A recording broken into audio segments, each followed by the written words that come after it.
There's been a lot of talk recently about weight loss. Lizzo, who we talked about earlier in the show, opened up to the New York Times about dieting, saying, "I've been methodical, losing weight very slowly." Oprah Winfrey, who recently resigned from Weight Watchers board of directors, just hosted a special on ABC News titled "Shame, Blame, and the Weight Loss Revolution."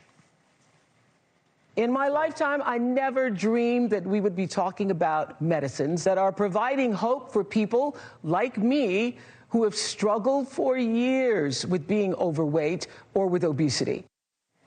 Now, she discussed the shame around weight loss and medications like Ozempic, which has really become the talk of the town. And botch star and plastic surgeon Terry Dubrow recently spoke about giving it a try. How am I doing off Ozempic? I'm overweight and chubby. There's more to love, but I can tell you something. I'm off it, but I plan on going back on it when it's appropriate. Like, we have a vacation. After that, I'll come back. You know, it's like the new Botox, Ozempic. I love it.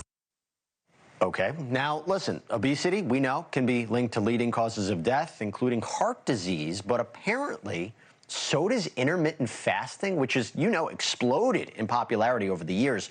Preliminary research presented at the American Heart Association Scientific Sessions last week revealed an analysis of over 20,000 U.S. adults found that people who limited their eating across less than 8 hours per day a time-restricted eating plan were more likely to die from cardiovascular disease compared to people who ate across 12 to 16 hours per day.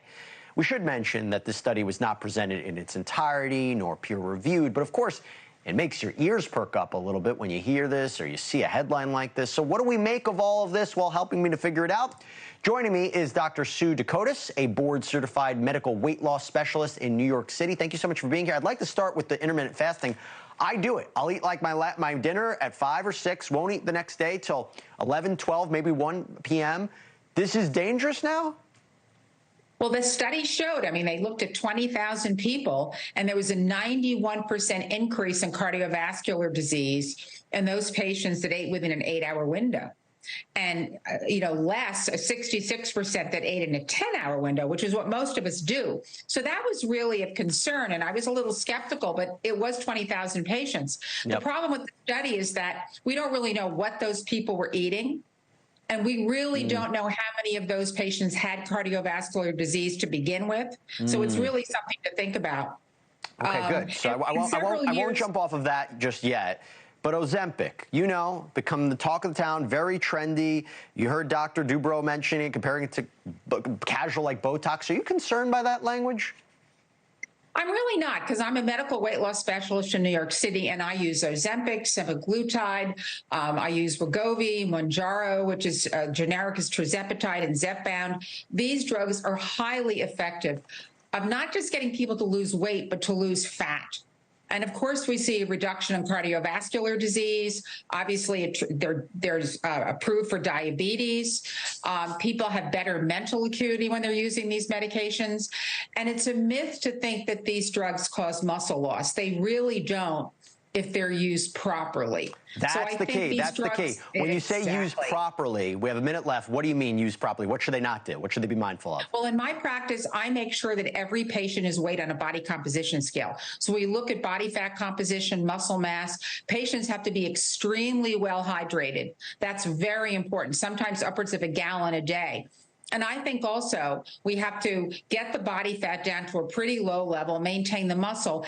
And then what I do in my practice is I taper people off the drug very slowly as I'm watching their body fat. And this is highly effective at getting people off the medication. And real quick, is it hard to do that?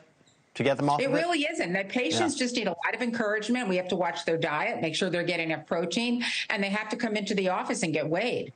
Well, I'll say this much. I think it's a good thing we're living in a day and age. Yeah, I think we're living in a day and age where people are really concerned about their health, trying to lose weight. It was different than 20 years ago, 30 years ago. So, all right, I won't jump off the ledge yet. You've had some good, now I know where to go. Dr. Sue Decotis, thank you so much.